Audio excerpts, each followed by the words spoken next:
Aristotle, the man who chose truth over everything.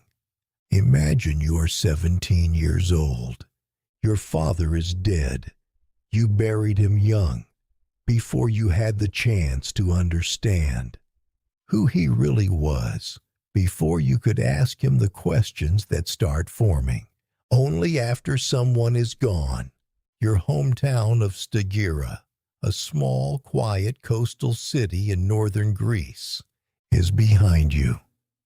Everything familiar is behind you. And ahead, for the first time in your life, is Athens, the most electric city in the ancient world, the place where ideas were born, fought over, refined, and occasionally got people killed. A city that worshipped intelligence the way other cities worshipped gold. You arrive with almost nothing. No family name that opens doors here. No wealth. No connections. Just a mind that has never been able to stop asking why. You walk into the academy, the school founded by the greatest philosopher alive, a man named Plato, and you sit down in a room full of the sharpest minds in Greece, and you listen. And something happens to you in that room that no word in any language has ever quite captured. The feeling of a mind meeting ideas it was built for. That boy was Aristotle, and the story of what he did with that fire, what he built, what he broke, what it cost him, and what he left behind for every single human being who came after, is one of the most extraordinary stories philosophy has ever produced. This is not a lecture. There will be no test. There are no right answers here. This is his story, and somewhere inside it, if you stay with it long enough, you might find a piece of yours. Welcome to Philochemy. This is Episode 1. Chapter 1. The student who loved his teacher and chose truth anyway. Aristotle spent 20 years at Plato's academy. 20 years. That is not a student. That is a devotion. He arrived at 17 and stayed until Plato died at 80. He watched that man teach, debate, write, and think through 2 decades of Athenian life. He absorbed everything Plato knew. He respected everything Plato believed. And then, slowly, not suddenly, not dramatically, but with the grinding inevitability of a tide, he began to see that Plato was wrong. Not about everything, not even about most things, but about something fundamental, something that changed everything else. Plato believed that this world, the one you are sitting in right now, the one you can see and smell and touch and hear, is not the real world.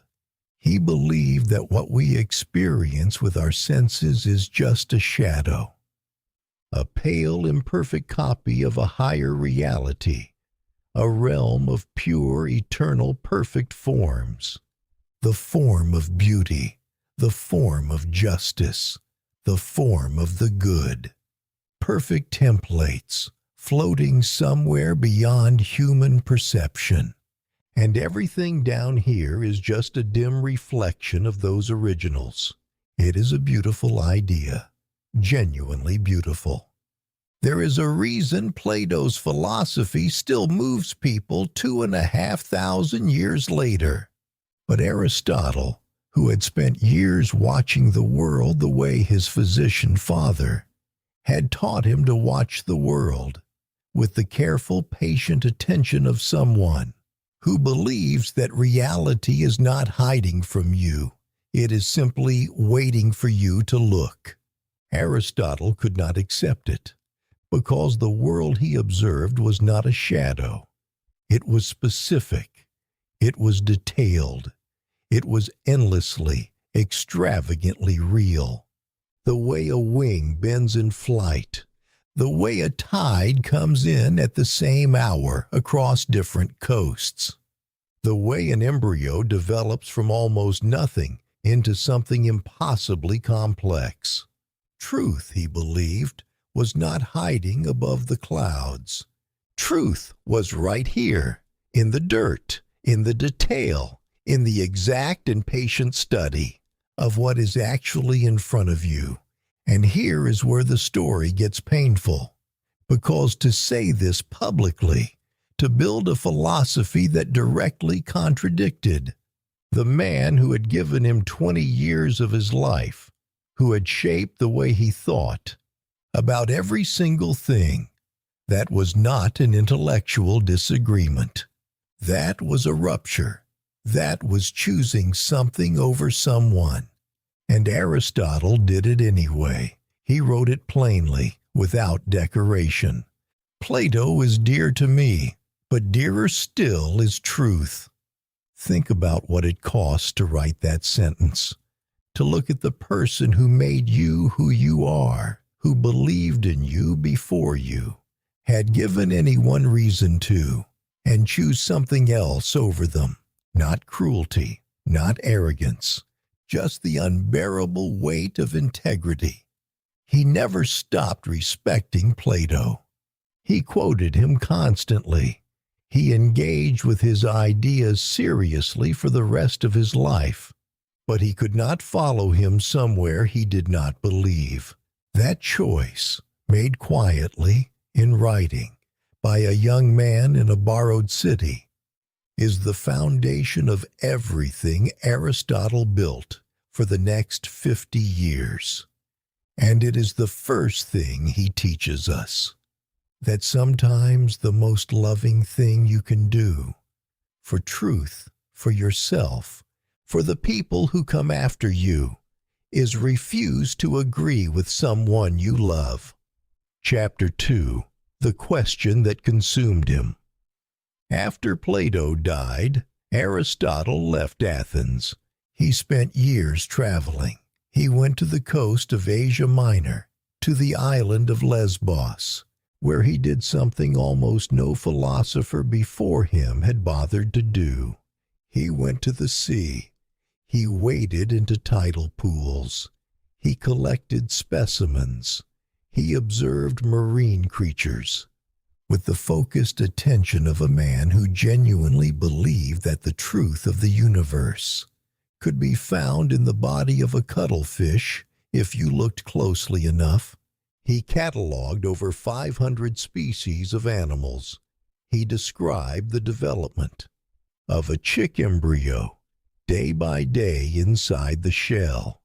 He documented the migration patterns of birds, the social structure of bees, the anatomy of dolphins. And through all of it, through the dissections and the observations and the cataloging, he was circling around the question that would eventually become his life's work. Not what is the world made of, not how did the universe begin, but this: what does it mean for a human being to live well? It sounds almost embarrassingly simple compared to the scale of his scientific work. But Aristotle did not see any contradiction there. He believed that the question of how to live was the most important question a thinking creature could ask, precisely because it was the one question that applied to everyone, equally, without exception. Kings and slaves, the educated and the illiterate, the healthy and the sick, the young and the old. Every single human being who has ever existed has had to answer this question. Whether they chose to answer it consciously or simply let life answer it for them. Aristotle refused to let life answer it for him. He sat down and he wrote the Nicomachean Ethics, named, most scholars believe, after his son Nicomachus, to whom he may have dedicated it, or who may have edited it after his father's death. And he opened it with a sentence that, once you really understand it, you cannot unknow. He wrote, "Every art and every inquiry, every action and pursuit is thought to aim at some good. Every single thing you do today, you do because you believe it points towards something better. When you hit snooze in the morning, you do it because rest feels like a good. When you eat something you know you shouldn't, you do it because pleasure feels like a good. When you stay in a relationship that is making you smaller, you do it because familiarity feels like a good. Even your worst decisions, especially your worst decisions, you made them. Because in that moment, from where you were standing, they pointed toward something you believed was worth having. Aristotle does not judge you for that. He does not call you weak or foolish or broken. He simply asks, with the patience of a man who has been thinking about this longer than you have been alive, are you right? Is the thing you are running toward actually good? Or does it only look good from where you are standing? That question is not an accusation. It is an invitation to examine your life with the same careful, patient attention he gave to the creatures in those tidal pools on Lesbos, to look at what you are actually chasing and ask yourself honestly whether it is worth catching. Chapter 3, Eudaimonia, the life that is fully alive. Aristotle had a word for the destination he was pointing toward. Eudaimonia. We translate it as happiness, but that translation is a quiet crime because it makes the whole thing sound smaller than it is.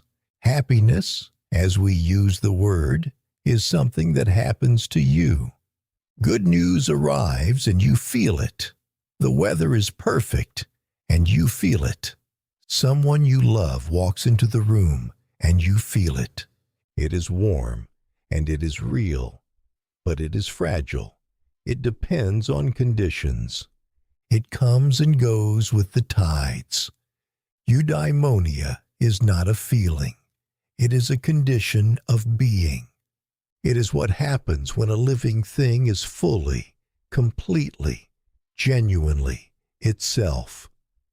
When every part of what it is functioning the way it was built to function, pointed in the direction it was built to go. Aristotle believed that everything alive has a nature, a telos he called it, a direction, a purpose encoded into what it is. An acorn does not simply fall to the ground and rot. It falls toward the oak. Every fiber of its nature is oriented toward becoming the largest, most complete version of what it is. A bird does not simply flap its wings and move through air. It moves toward mastery of flight. And when it flies well, when the wind catches it exactly right, and it rides a thermal with perfect ease, there is something happening in that moment that goes beyond mere movement. It is a living thing being fully what it is. And a human being, Aristotle says, is no different. You have a nature. You have a direction you are built to move toward. Not a destiny in the mystical sense, not a fixed path with no choices, but a kind of grain in the wood of who you are. And eudaimonia, the good life, the flourishing life, the life that is fully alive, is the life you build when you move with that grain instead of against it. When you develop your capacity for thought, for feeling, for love, for action, fully, honestly, without holding back. The tragedy, Aristotle says, is not suffering. Suffering can coexist with a flourishing life. Some of the most alive human beings who have ever existed have also been among the most acquainted with grief. The real tragedy is the unlived life, the life spent chasing things that look like good from a distance and turn to dust when you finally hold them. The life lived half awake. Chapter 4. You are a practice, not a fixed thing. So how do you get there? Aristotle's answer is not what most people expect. It is not a revelation, not a conversion, not a single transformative moment where everything becomes clear and you are suddenly a different person. His answer is slower than that, and more demanding, and ultimately more hopeful. His answer is habit. He believed that character, who you actually are, not who you intend to be, or imagine yourself to be, is built through repetition, through the accumulation of choices made in specific moments, over and over until they stop feeling like choices and start feeling like you. We are what we repeatedly do, he said. Excellence, then, is not an act, but a habit. Not what you plan to do, not what you believe about yourself, not the person you see yourself as in your most optimistic private moments. What you repeatedly do. Every morning you choose to sit with discomfort instead of running from it. You are building something, a kind of structural tolerance for reality. Every time you tell the truth when a lie would have been easier and cost you nothing.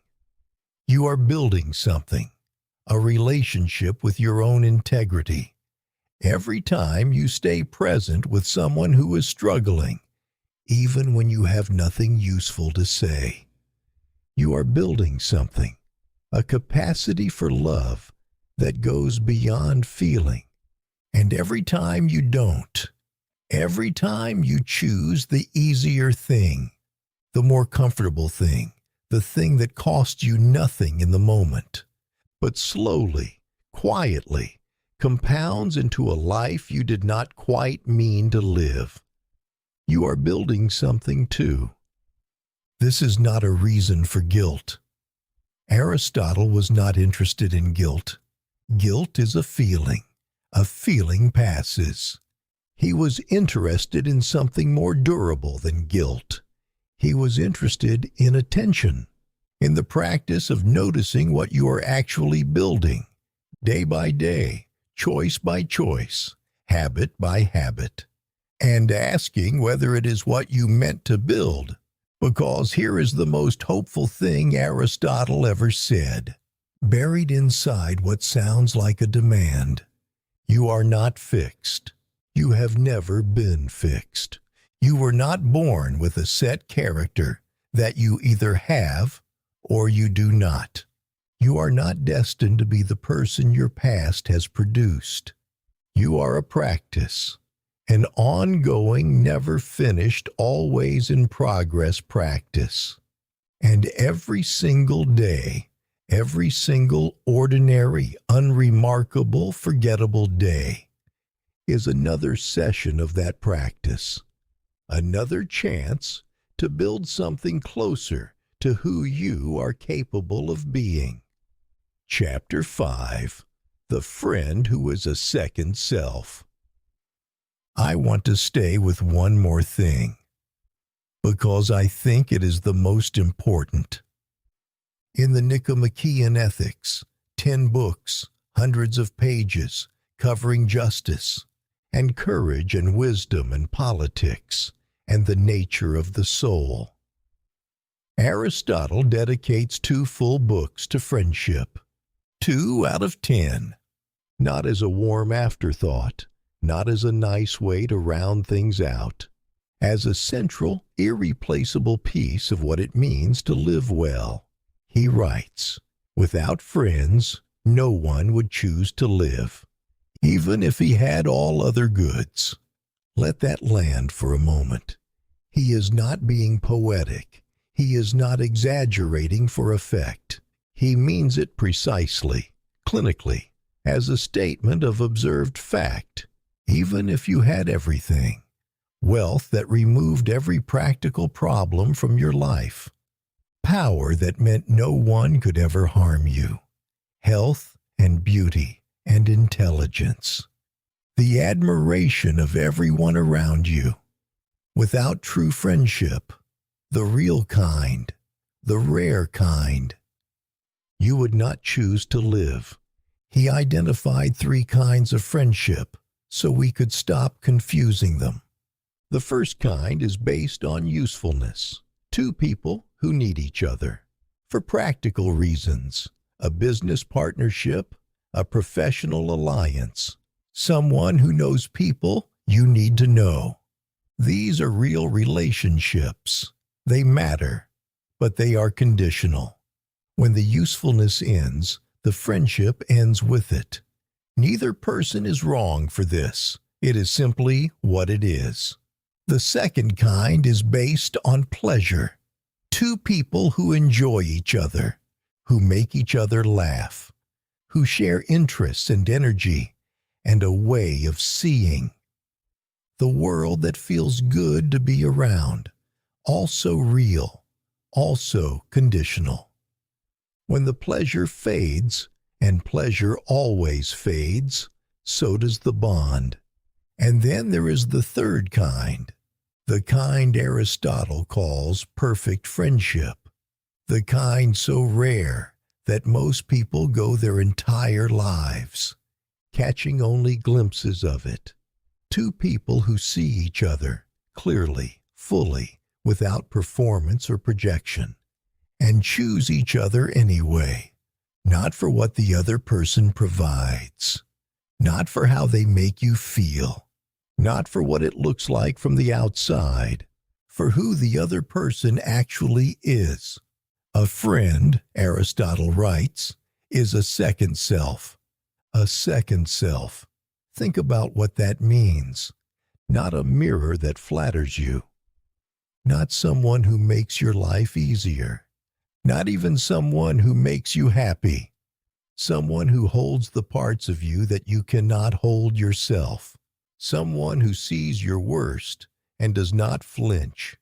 Someone whose understanding of you is deep enough to call you out when you are drifting from yourself, and steady enough that you can hear it. Aristotle says this kind of friendship is only possible between 2 people who are both genuinely trying to become good. Not perfect, not finished, but trying. Because you cannot truly love someone's soul unless their soul is worth loving. And you cannot offer your soul to someone unless you are taking care of it yourself. We live in a world where loneliness has been declared an epidemic, where the average person has more ways to connect with other humans than at any point in the history of civilization, and is somehow more isolated than their grandparents were, where you can have 5,000 followers and not one person. Who knows what is actually happening inside you? Aristotle looks at that world, and he does not moralize. He does not lecture. He simply names what it is. Poverty. Outro. Aristotle died in 322 BC. He died in exile in a city called Chalcis, 1 year after fleeing Athens, to avoid a charge of impiety, the same charge that had killed Socrates 70 years before. When he left, someone asked him why he was running. He said he would not allow Athens to sin twice against philosophy. There is something in that answer that I find almost unbearably dignified. No rage, no bitterness, no dramatic last stand. Just a man who understood that the city's failure was not worth his death, who valued his life and his work enough to protect them, even if it looked like retreat. He died at 62. He left behind 31 books out of more than 200 he wrote. He left behind a school, the Lyceum, where he had walked and taught, and thought out loud for 12 years.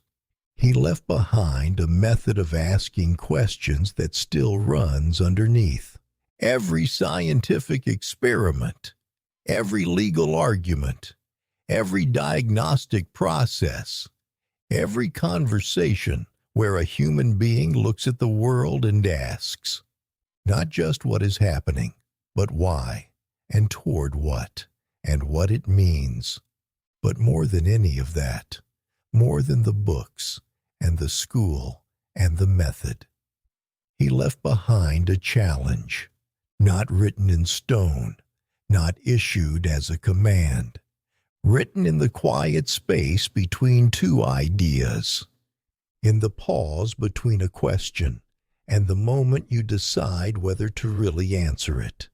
He asks you, are you living the life that is most fully yours?